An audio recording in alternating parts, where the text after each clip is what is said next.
I would like to start by paying tribute to the victims of Mundakai and Churunlamala. Mundakkai Chooralmala ദുരന്തത്തിൽ അവിടെയുള്ള ദുരിതബാധിതർക്ക് അവർക്ക് ആദരാഞ്ജലികൾ അർപ്പിച്ചുകൊണ്ട് ഞാൻ ആരംഭിക്കുകയാണ്. And say that we all stand with the people who lost family members, who lost property, who suffered. ആ ദുരന്തത്തിൽ ബുദ്ധിമുട്ടിയവർക്ക്, ആ ദുരന്തത്തിൽ കുടുംബാംഗങ്ങളെ നഷ്ടപ്പെട്ടു പോയവർക്ക്, ആ ദുരന്തത്തിൽ വസ്തുവും എല്ലാം നഷ്ടപ്പെട്ടവര്, അവരോടൊപ്പം നമ്മൾ ചേർന്ന് നിൽക്കുകയാണ്, അവരോടൊപ്പം നിൽക്കുകയാണ് എന്ന് പറഞ്ഞുകൊണ്ട് ഞാൻ ആരംഭിക്കുന്നു. While I was coming here in the car, we were discussing what the UDF and Congress party should do for the people who suffered as a result of the tragedy. ഇവിടെ ഉണ്ടായ ഈ ദുരന്തത്തിന്റെ ഫലമായി വളരെയധികം ബുദ്ധിമുട്ട് അനുഭവിച്ച ആളുകൾക്ക് വേണ്ടി ഐക്യജനാധിപത്യ മുന്നണിയും കോൺഗ്രസും എന്താണ് ചെയ്യേണ്ടതെന്ന് ഇങ്ങോട്ട് വരുമ്പോൾ വണ്ടിയിലിരുന്ന് ഞങ്ങൾ ചർച്ച ചെയ്തുകൊണ്ടിരിക്കുകയായിരുന്നു. And unfortunately, we are not in government, so we cannot do what a government can do. ദൗർഭാഗ്യകരമെന്ന് പറയട്ടെ, നമ്മളിപ്പോ ഗവൺമെന്റിലില്ല, അധികാരത്തിൽ കൊണ്ട് ഒരു ഗവൺമെന്റിന് എന്താണോ ചെയ്യാൻ പറ്റുന്നത് അത് നമുക്കിപ്പോ ചെയ്യാൻ സാധിക്കില്ല. So I was telling my sister and Mr. Venugopal that every member of the Congress party, every member of the UDF should put full pressure on the government of Kerala to help the victims of the tragedy.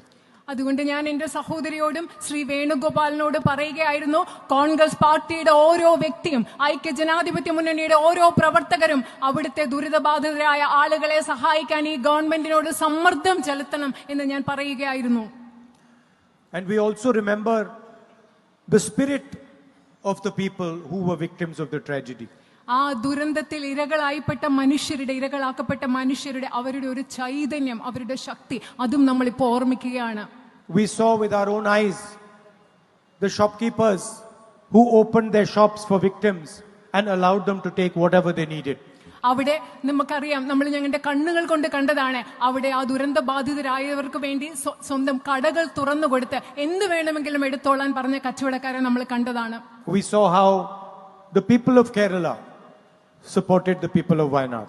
വയനാട്ടിലെ ജനങ്ങളെ കേരളത്തിലെ മുഴുവൻ ജനങ്ങളും എങ്ങനെയാണ് പിന്തുണച്ചത് എന്ന് നമ്മൾ കണ്ടതാണ്. And a good symbol is the Cafe July 30th. Cafe July 30th എന്ന് പറയുന്നതാണ് അങ്ങനെ സഹായിച്ചതിന്റെ ഒരു വലിയ പ്രതീകം എന്ന് പറയുന്നത്. Nofal from Mepadi, who lost 11 members of his family on July 30th.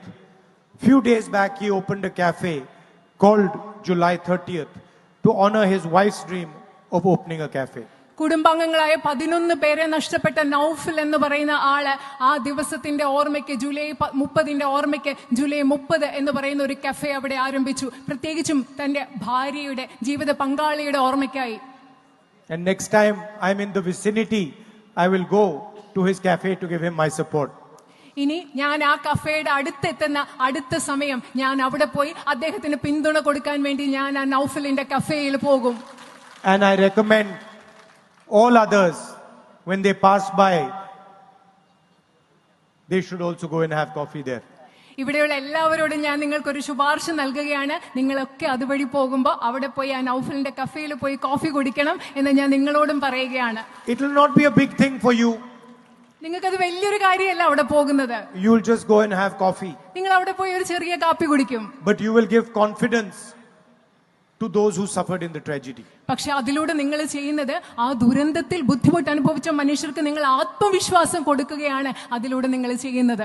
People of Wayanad have the habit of giving confidence to people.